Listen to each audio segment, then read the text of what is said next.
welcome to Life, Love, etc., a show that covers all aspects of life, relationship, and success.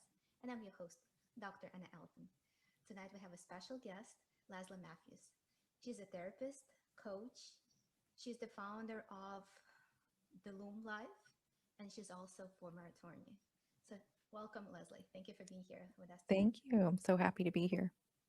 So, when I was looking through your bio, I was impressed that you went from being a lawyer to being a therapist, potentially both. How did Yes. it happen? Well, I've had quite a path, to be honest. I actually started my first career was a speech pathologist, and I worked with clients who were head injured, a lot of brain injury and trauma, approaching it from a very different perspective. And that got me interested in law. So I studied health law primarily and got my health law degree and a master's in health administration really with the hope to help people have access to care, especially people who needed rehab services, because that was really where my heart was. And then I moved from St. Louis, where I had an opportunity to really practice in that way. And then we moved to Florida. And when we moved to Florida, a lot was happening. I had just been married for just a couple years. I came with a 1 year old and a 13-year old, and we quickly started trying to have our third while I was trying to practice law. I did pass the Florida bar right away. I mean, my plate was full. We bought a house, we gutted it, we did all the things. And practicing law a little bit later in your 30s was really challenging because I already had the family. So the new associate expectations were still there, but practicing as a new associate when you have kids is tough. So I did practice for about a year, and then we had some other things going on in our life, and we decided that I would take some time off and raise our children. I started studying photography just because I couldn't really stand not having something going on. But my heart had always been in like the counseling and the informing side, both in as a speech pathologist and as an attorney. And ironically, my first major when I went to school way back when I was 18 was social work. So after many years of being married, I had already started kind of studying family law. We ended up getting divorced. So I did a lot of study in family law and realized how much I loved that. And then my own therapy journey and divorce journey really inspired me to go back to school and get my degree in clinical social work. I had an experience where many experiences, but significant experiences were one, I went to a women's retreat where I really didn't know why I went. I just knew something wasn't quite right. And the women there really inspired me. And then I started just having like this awakening. I discovered meditation, and I thought all of these things are making me feel so much better. Everybody should know. And again, like that informer, that person who wants to shout everything good from the rooftops just started coming back to life. And so the LooM Life was actually first inspired before I even went back to school for social work, as a place, kind of a platform to share what made me feel good. And then that inspired exploring more things like cold plunge and sauna and holistic things, mental health endeavors, trips, creativity. And so the more I did that, the more I was like, okay, I miss the neuropsychology piece of what I did as a therapist way back when. And I really want that trauma informed education before I help people, because helping them through the LooM Life and just sharing everyday things was fun. But I was like, no, I need to be the expert and I need to really help people on a deeper level. I also was on the receiving end of EMDR and internal family systems type therapy, especially during my divorce. So all of that really led me to where I am now. And it's funny because so many people were like, "You're doing what? You're going back to school to be a therapist now?" Because this is really my third, almost fourth career. And at the time, I was like, yeah, this is definitely what I was supposed to do. And it wasn't really until I started my practice and my coaching business where I work primarily really with people going through divorce or people trying to avoid going through a divorce. So once I started doing that work, I'm like, oh, this has all fallen into place. Everything I've done up to now really makes sense. It's like there was a puzzle and it was just getting put together without me realizing it. So it's been really wonderful, and I love the way I can show up for people regardless of whether they want to leave a marriage or they want to stay together. So I've just seen so many different sides of of That's this. amazing. Is this is your final career? Yes. Awesome. Could be. uh, Never know, right? well, so yes, as a therapist, but I will say I do have a secret dream to eventually evolve when my time working with people going through divorce and doing mediation and all these things, maybe that becomes, I don't want to say burnt out because I don't intend on being burnt out. But when my desire to do that is no longer here, I do have like a dream of being a sports therapist for people playing golf and actually going on the golf course with them and helping them navigate the mental health aspects of the game and correlating that into life. So that's down the road. That's I just amazing. don't have time for that right now. So let me ask you, right now working as a therapist and helping clients to go through this divorce. So what would be your typical client? Is it usually the couple reach out? Would it be just mostly women, men? Can you tell me, walk me through, and what are some Yep. of the things you see? So I would say the highest number of clients I have are coming to me when they're thinking about leaving a marriage and then staying with me through the divorce process if that's the way that they decide to go. Uh, a lot of people come and they find me. I have a private podcast where they can listen and we do meditations and I help them journal through almost like a discernment process, but also educate them on if you choose to leave, this is kind of what's coming. These are the things that I want to prepare you for. And then also just building them up. Like these are the things you may need in place. I really think that you're going to need a therapist in place. So the private podcast is free, and a lot of people find it on social media. And then once they've listened to that, they will reach out and say, okay, I've made the decision to leave and I need your support. So that's the primary person. However, I have a fair amount of couples who come to me as well who haven't decided yet if they want to stay together or they want to break things apart. And it's funny, I get a lot of people who are not married, Mm-hmm. but they're trying to decide that can we make this work? And I actually love the balance of that as a human, like in this work it's really nice to see people through the process of fixing the relationship and mending the relationship and understanding what each person is doing and how they're playing a role. So I wouldn't say one is my favorite over the other, but I love having the balance of being able to help both on both sides of things. I love that.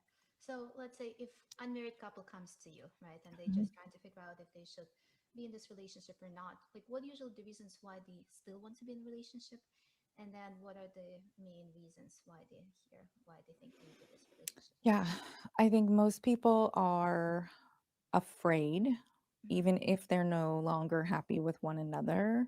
There's so much fear around money, what this is going to do to their children. Uh, a lot of people, just men and women, they do not want to lose half of their time with their kids. Mm-hmm. And I would say those are the top reasons people they're afraid of being alone. I talk to so many men who are terrified of being alone. I had no idea until I started doing this work how big the loneliness epidemic was for men and why. Now I really understand so much better what they are going through. And yeah, it's those are the big reasons I think people are afraid of the unknown. Hmm. Yeah, and just think going back on dating sites, right, and trying to find someone and jumping Oh, through it's the loops terrifying. and trying to Yeah. impress someone, right? So much work. It's Sometimes so maybe much it's work. easier to fix this relationship. Yes, I was never on dating sites. They didn't exist prior to marrying my husband, and 3 years ago when I got divorced, I had to open one for the first time, and I was like, "Oh my god," so overwhelming. Yeah. Yeah. So I never been on dating sites. I've been married to my high school sweetheart, so I guess I'm Mm, quote unquote the lucky one, right? And I'm trying yes. to make this work. So, what Yeah. is something that stood out for you on dating sites? What do you see, like yourself and maybe some of the clients that share like red flags or Okay, well, I'm gonna say my first reaction, and it may or may not be acceptable, but I'm gonna be really honest. When I first opened them, I felt obviously I'm heterosexual, so I was Mhm, looking at men.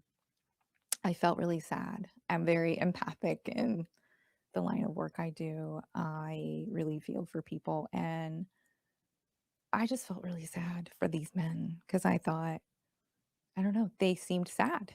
That's not a very complicated or complex way of looking at it, but that's what I thought. I thought a lot of men didn't want the divorce. It's shocking how many women are filing for divorce and how many men are like, "I didn't want this."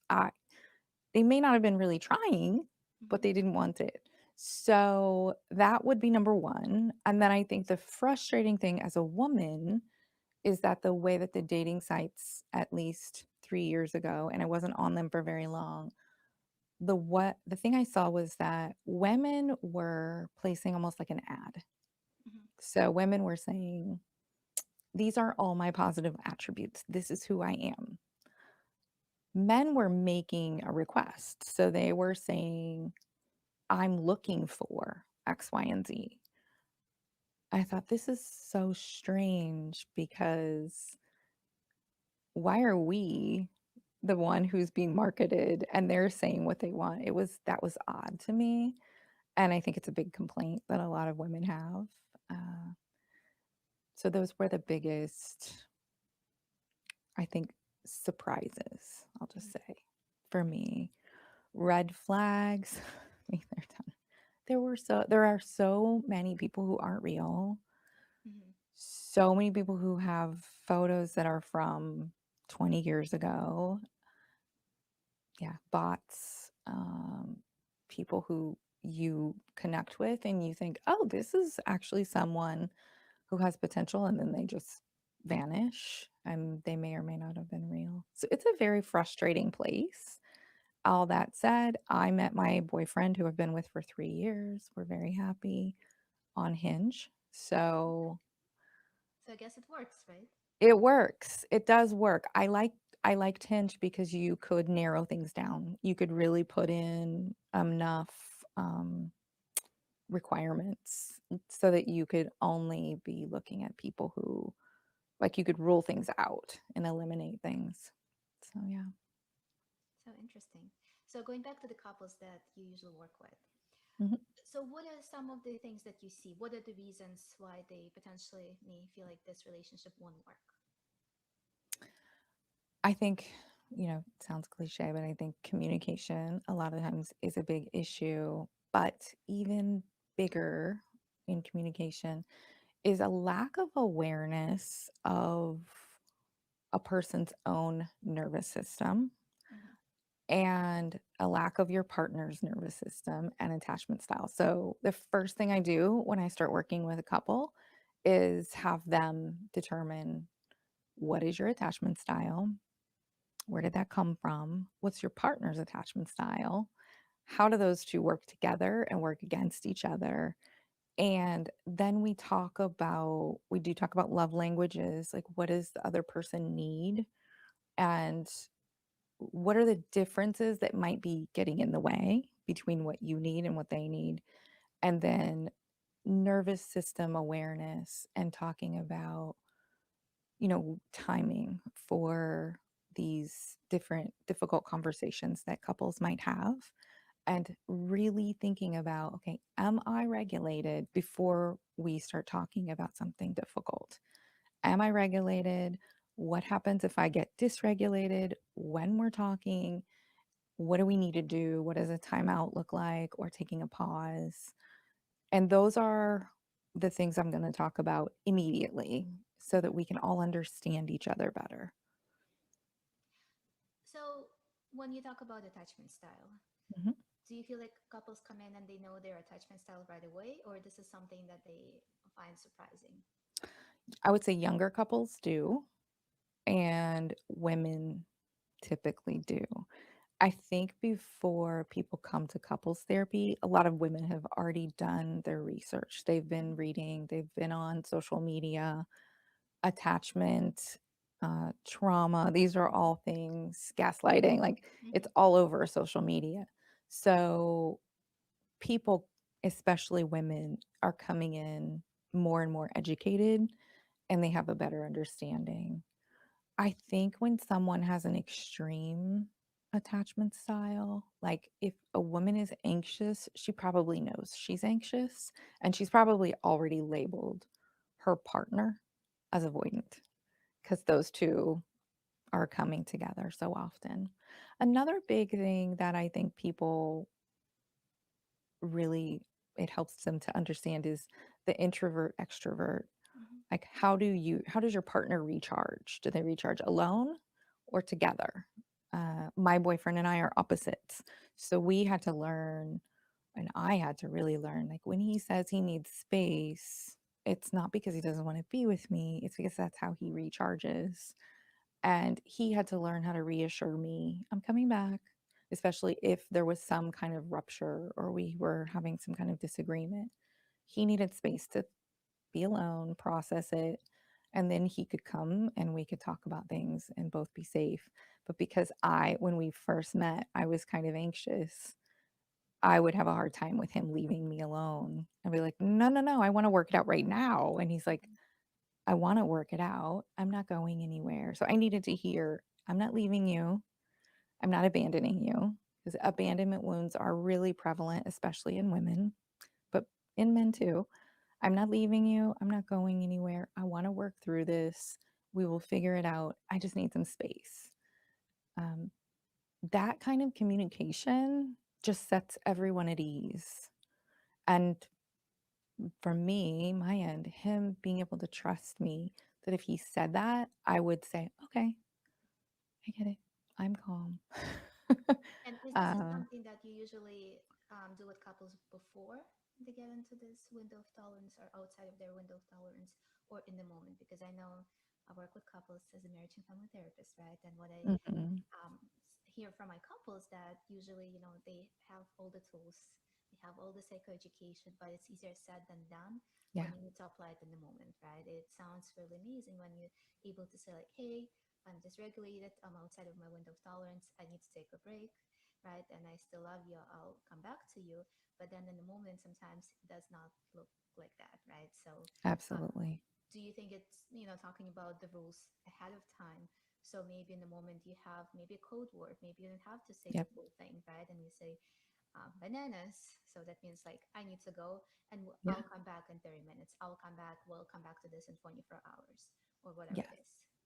Absolutely. Absolutely. I think code word, a sign, any of those things, because you're absolutely right. And because I do so much internal family Mm-hmm. systems work with both couples and individuals, Mm-hmm.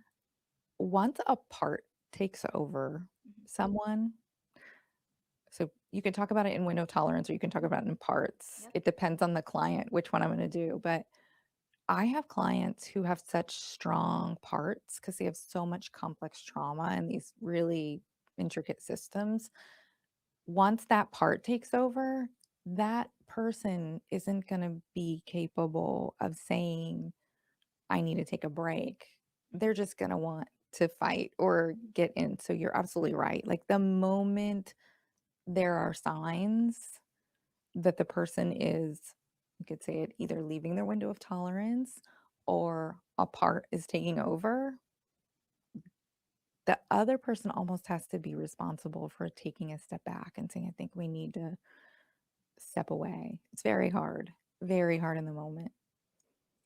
And when you work with clients, are you able to walk through all the triggers they have, and are they able to figure out and actually use the tools? And what are the tools, some of the tools that you offer? Yeah, yeah. I think, as you know, this is the work you do too. Like it's a process in Mm-hmm. figuring out what the triggers are. And a lot of people don't know what their triggers are when they come to you. So there's a lot of investigation and journaling. And after a rupture, what happened? What do you think triggered it? So, kind of like looking back.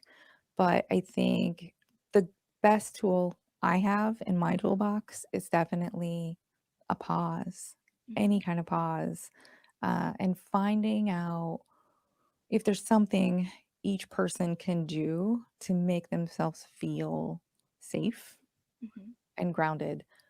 For me personally, my hand on my chest immediately calms my nervous system, but that's not true for everyone. So you kind of have to investigate and see what works.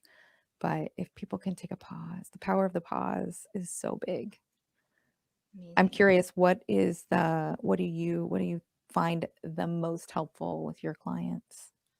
Well, one thing that I like to do with my clients is the effect labeling. And Mhm, this tool was, again, hand in hand came with the window of tolerance from Dr. Daniel Siegel. And again, that came from research working with kids and their parents, but this is mhm. as applicable to adults and couples, right? So whenever you have a big emotion, if you can actually say it, and it's extremely useful for men because men have they're either good or they're angry, right? And Yep, then they need to figure out that spectrum of emotions. And then the first thing you do is you say like, hey, I'm feeling frustrated, I'm feeling stressed, I'm kind of disappointed. And then when you say that emotion, it's first of all, it's a sign for you to actually do something about it. If you feel stressed, maybe you need to take a break, right? If you feel mhm, frustrated, maybe you need to take a step back and calm yourself down and ground yourself, right? If you feel yep, disappointed, maybe you need to explore what's going on. But then the next step, it also gives your partner a chance to ask, like, hey, is there anything you need from me? And yeah, sometimes it is in the moment, or sometimes it's before this argument happens, right? So if you're saying like, right, hey, I'm feeling a little stressed out, let's talk later, let's talk tomorrow. It actually right. can help to create more productive conversation later on. Yeah, I love that. Labeling and naming emotions is huge, and you're right, it's so hard for men specifically to do that, and to it's interesting how often many of their emotions can show up as anger. And this is just the tip of the iceberg, right? We see Yes, anger, but yes. then all other emotions right underneath that Yeah. iceberg. I love Brené Brown's book, Atlas of the Heart, and I Mm-hmm. tell people, couples sometimes to have it Mm-hmm. so that they can go through it together, and if something's coming up, it is like a reference book. So you can just kinda look through, and I love the way that she goes through different emotions and describes them. Really resonates for me, and I find with clients when if they use it, if they agree to use it, it's really helpful because then they can kind of look together, Mm-hmm. and yeah, people are really surprised how healing that is and how powerful it is. So let me shift gears a bit and let me ask about people pleasing. How often do you see people pleasing? How hard it is to have the boundaries or communicate your boundaries to your partner, and how do you think it's affect long-term relationships? Yeah, people pleasing is really hard because it is just self-abandonment, and even if we don't know we're doing it in the moment, our nervous system does, Mm-hmm. right?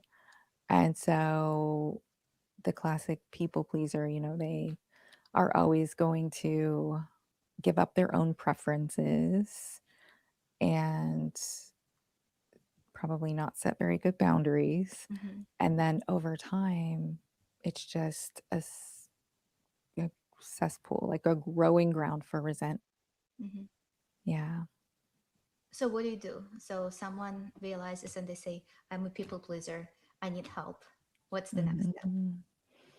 I would say for many of my clients, we're going to look at why, like, where did Mm-hmm. that come from first, Mm-hmm. right? When did it become part of your identity, right? Like, when did this evolve? Where did it come from?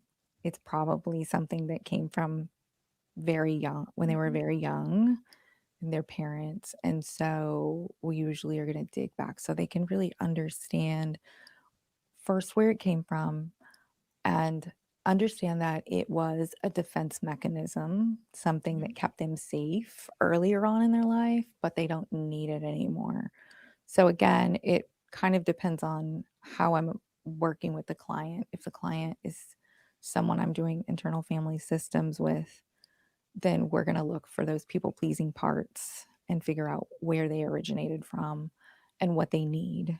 And that's a whole nother internal family systems is a whole process you're going to go through to connect with those parts and help update them, right? And make sure they understand the age you are now and what makes them feel safe. What do they need to feel safe so that we can not people please all the time and we can have compassion for other people, but also say no. Mm-hmm. Absolutely. Uh, You know, it's interesting that I noticed in the past, I would say maybe 6 months, I've been seeing more and more women, actually, I guess no, maybe both genders, with bipolar borderline that was diagnosed early on and like in their 20s. And then for the longest time, they worked on overcoming that, I guess black and white thinking, not being as rigid, right, and being more flexible. And then as a result, they become too flexible that the boundaries is mhm. always bent, and then they become people pleasing. Yeah, They have the people pleasing tendencies, which is really really interesting. And it's sometimes you just need the balance, right? You need to know right. what's good for you, what you're looking for, what's absolutely acceptable, and then also the gray area you can navigate as you go. Yeah, yeah, that's really interesting. Do you think it's a fear that developed when they started shifting from the black and white thinking? So whenever you trying to challenge yourself and trying to be more flexible, sometimes you become too flexible. And again, maybe it's coming from again the very rigid thinking, right? Yeah, So it's either all or nothing, right? You're very rigid, not flexible, and then you're becoming extremely accommodating.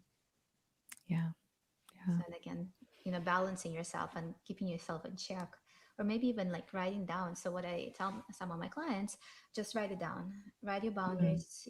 What you're looking for, what's acceptable, what's okay, what's unacceptable, the gray area, and put the date so you can always reference. yeah, yeah. Yeah, boundaries are so important, and it's so important to understand that they are for us, right? Not for other people, and they come from us. Like, we set the boundaries, and we monitor our boundaries, and a lot of times back to couples will come in and they will talk about wanting to set boundaries, and one person wants to put boundaries on the other person. Mhm. I'm like, that's not how it's working. You're in charge of the boundaries. You're going to set them. So really interesting work. But we're at the time where we need to start wrapping up. You're absolutely amazing. And before we end the session, can you let us know where can we find you? If anyone wants to reach out, become your client, where they should go. Yes, yes. So for my therapy practice, if someone is in Florida, it's LooM Life Therapy. So LOOM lifetherapy.com. And then if this is someone who is going through a divorce, it's theloomlife.com. And you can find me on Instagram at the Loom Life and Loom Life Therapy. And then I have a podcast also called Pulling Threads Weaving Authenticity on YouTube, Apple, and Spotify. So, yeah, thank you so much. This was wonderful. It was really great to come on and chat. And before we wrap up, if you can share one final piece of advice. Hmm. I think that final piece of advice would be trusting yourself Mm-hmm. is harder than we think. We do it less than we realize, but it really is like the best, like the path forward to peace and just living every day, trusting and believing in ourselves and loving ourselves, as cliche as that sounds. I love that. Well, thank you for being here with us. Today we had Leslie Mathews. Thank you. Absolutely amazing. And thank you for watching us. We'll see you again in 2 weeks. Have a great night. Thank you.